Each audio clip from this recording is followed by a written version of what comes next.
The bride was sent to the wrong ranch, but the little girl whispered, "God finally brought you to us." The wagon wheels turned slow against the brittle dirt, each creak of the axle sounding like the groan of an old soul burdened with memory. A veil of dusk hung low over the plains, the kind of evening where the sky looked too wide for the earth to hold, colors bleeding from gold into ash. She sat in the back, hands folded in her lap, a single trunk beside her, and the silence of her heart heavier than anything the horse strained to pull. At 27, she had already learned the weight of disappointment, the steady erosion of hope. Too old for men who wanted youth, too proud for men who wanted obedience, too plain for men who wanted beauty. That was the story whispered behind her in the town she had left.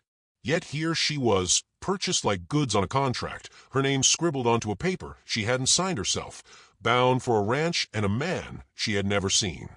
The driver spat dust from his mouth, pulled the reins, and muttered that this was as far as he went. She climbed down with the careful dignity of someone who had long ago learned not to show her tremors. A house stood before her, wood pale from sun and storm, set against a line of cottonwoods that leaned into the wind. Beyond it, hills rose like the backs of sleeping beasts, quiet and immovable. For a moment, she thought the place looked lonely enough to mirror her, and perhaps that was fitting. But before she could gather her bearings, a small shape darted across the yard, barefoot, hair in loose braids, clutching a faded doll with a missing arm. The child, no older than 6, stopped a breath away and lifted wide, steady eyes. "God finally brought you to us," the girl whispered, voice full of a conviction so pure it cut through the dust and weariness. The woman blinked, unsure if she had misheard, her throat too tight to answer. The wagon rolled away behind her, leaving only the sound of cicadas and the hush of the cottonwoods. A shadow stretched long across the yard, and she lifted her gaze. A man stood on the porch, broad in shoulder, worn at the edges, the brim of his hat shading eyes that seemed to hold the evening itself. He didn't move quick to greet her, didn't ask questions, didn't look surprised. He simply let the silence hold steady between them, as though he knew silence could cradle more truth than words ever might. She steadied her voice, forcing herself to speak. "I was sent here." The man gave a slight nod, stepping down from the porch. His boots pressed the earth with the weight of someone used to carrying more than most men could bear. When he spoke, his tone was quiet, deliberate, like each word was tested before it left his mouth. "Then you've come a long way." No explanation, no probing. Just that. He shifted his gaze to the child at her side, who clutched the woman's skirt now, as if they'd been joined all along. The man's mouth softened, almost invisible beneath the beard that darkened his jaw.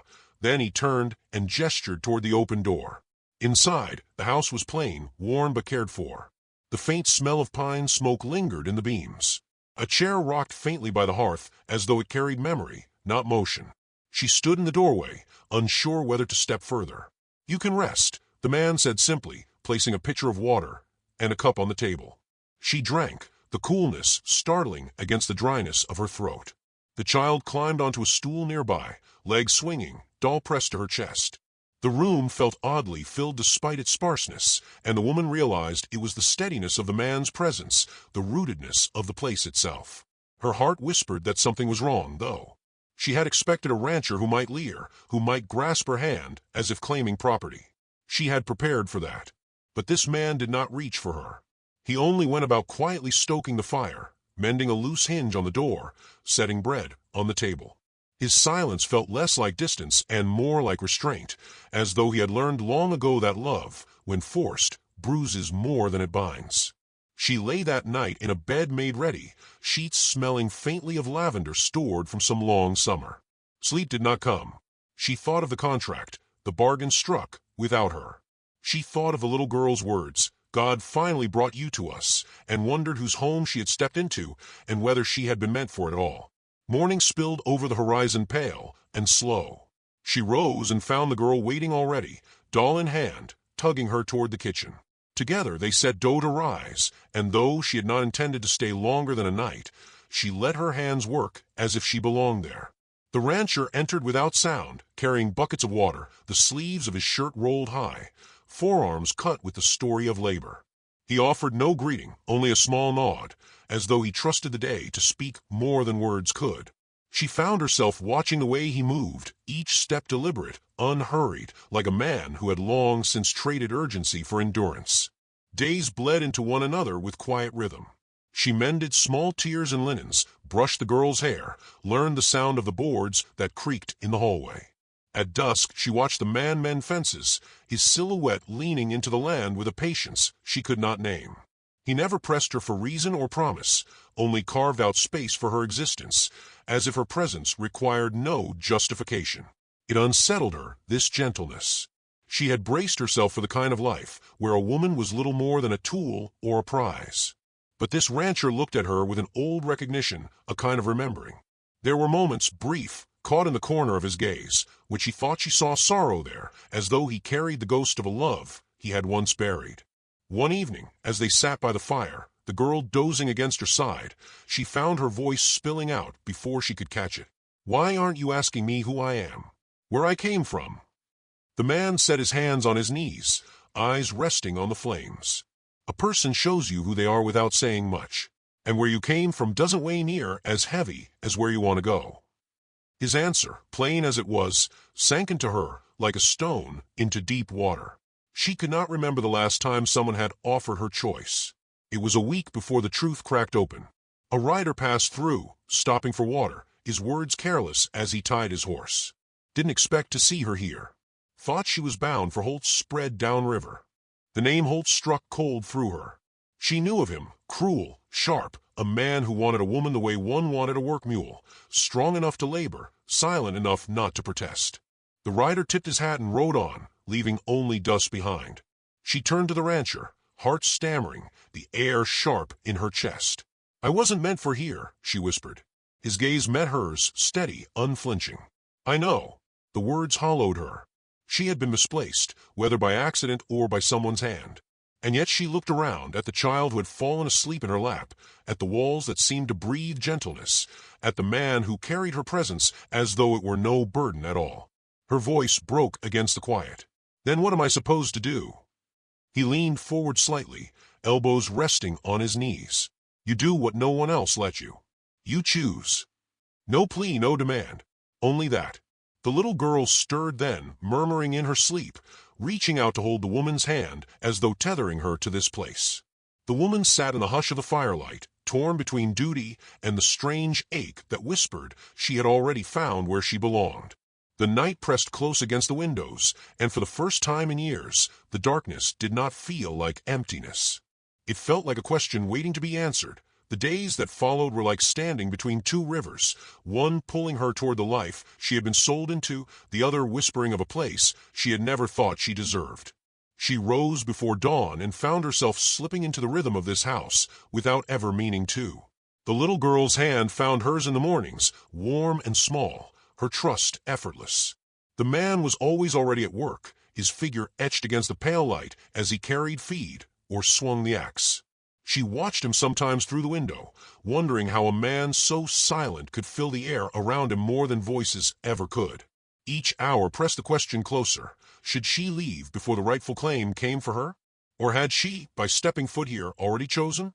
One evening the girl asked her to sit by the bed and brush her hair, the strands fine as corn silk. The doll lay tucked under the quilt beside her, one button eye missing, yet loved as fiercely as a heart could manage. The child tilted her head back, closing her eyes as the woman's hands moved gently through the tangles. In a voice half asleep, she murmured, "I asked God for a mama every night. He sent you." The words struck her deeper than any contract or promise ever could. She paused, brush still in her hand, staring at the child's soft face. There had been no prayer for her in all her years, no whispered wish that called her needed. Yet here, in this room with walls thin enough to let the wind in, she felt wanted for the first time. The rancher rarely spoke, but his quiet was never absence. She noticed how he would mend tools until his fingers bled, but when she tore her dress on a nail, he stitched it with a care so neat she could hardly see the mark. She noticed the way he paused before knocking on her door, as though the simple act of entering required permission. He never named it, but in his stillness she felt a devotion steady as the land itself. It was the neighbor who broke the peace. Riding through one late afternoon, he carried the news like a careless spark. Holt had found out. The man she was meant to marry, cruel with his cattle and harsher still with his women, was coming. She sat on the porch after the neighbor left, the sun bleeding low across the horizon. The girl played at her feet, drawing in the dirt with a stick. The rancher stood a short distance away, sharpening his blade not with urgency, but with calm. She could feel the storm building between them. "You knew this couldn't last," she said, voice low. He set the blade aside, turned his gaze to her. "Nothing lasts if it isn't chosen." She wanted to argue, to say she had no right to choose. But the words caught in her throat. His steadiness unnerved her more than Holt's cruelty ever could. One demanded obedience, the other offered freedom. Both terrified her for different reasons. The night Holt came, the air felt heavy with waiting. His horse thundered into the yard, dust rising in angry plumes. He dismounted with a sneer, boots striking hard against the earth, eyes fixed on her, as though she were already shackled to his hand. "You're coming with me," he said flatly. The girl shrank behind her, clutching her skirts. The rancher stepped forward, not fast, not loud, but with a presence that filled the space between them. "She's not yours to take," he said.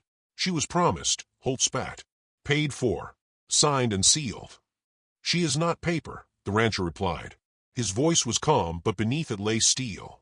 "She decides." Holt's eyes narrowed. "You think you can stand between me and what's mine?" The rancher didn't move closer, only set his feet firm on the ground. "I don't stand between. I stand beside." The woman felt the weight of both men's eyes, one burning with possession, the other steady with respect. Her heart pounded like a trapped bird. She wanted to disappear, but the little girl's fingers dug into her hand, anchoring her to the moment. Holt reached for her arm, rough, certain. For a breath, she almost let him. It would have been easier to surrender, to follow the path carved for her, to silence her own longing.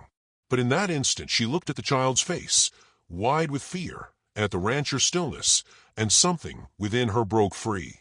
"No," she said, her voice trembling, yet sharp enough to cut the night. Holt froze, hand still half extended. "I am not yours. Not promised. Not for sale. I will not go." The silence that followed was so complete it felt like the land itself was listening. Holt's face twisted, rage rising like a storm cloud, but he saw in her stance that she would not yield. His eyes flicked to the rancher, and for a moment the air trembled with the threat of violence. But the rancher did not flinch, did not reach for the blade he had sharpened. He only stood, rooted and unshaken, a man who had already made peace with whatever might come. Holt cursed under his breath, turned, and mounted his horse. The sound of hooves faded into the night, leaving only the cottonwoods whispering overhead. Her knees gave way, and she sank onto the porch, the girl climbing into her lap, sobbing against her chest. The rancher remained where he was, watching the darkness where Holt had disappeared. When at last he turned, his eyes met hers, not asking, not claiming, only waiting. She realized then that his silence had always been a question left for her to answer. She rose on unsteady legs, heart still racing, and stepped toward him. The words came soft but sure, carried by something greater than fear. "I choose to stay." The girl's laughter, still wet with tears, broke against her chest as she wrapped both arms around her. The rancher's mouth curved faintly, not in triumph, but in quiet relief, as though he had been holding his breath for years and could finally exhale. The night settled again, no longer heavy, but tender. The house behind them seemed warmer, the land around them less lonely. She felt as though she had crossed a threshold, not into a prison, but into a home. And in the hush that followed, the truth rose like a flame steady in the dark, that love was never a matter of being sent or claimed. It was born in the spaces where respect was given, where patience made room for trust, where devotion asked nothing in return. It was born in whispers, in a child's prayer, in the silence of a man who saw her not as broken, not as burden, but as brave. The wind stirred the cottonwoods, carrying the sound across the open land like a hymn. She closed her eyes, holding the child close, feeling the rancher's presence beside her, and knew that she had not been misplaced after all. She had been led here, to this wrong ranch that was somehow the right one, to this quiet devotion that had taught her at last what it meant to love. If this tale touched your heart, ride along with us for more. Don't forget to subscribe so you never miss the next story by the fire.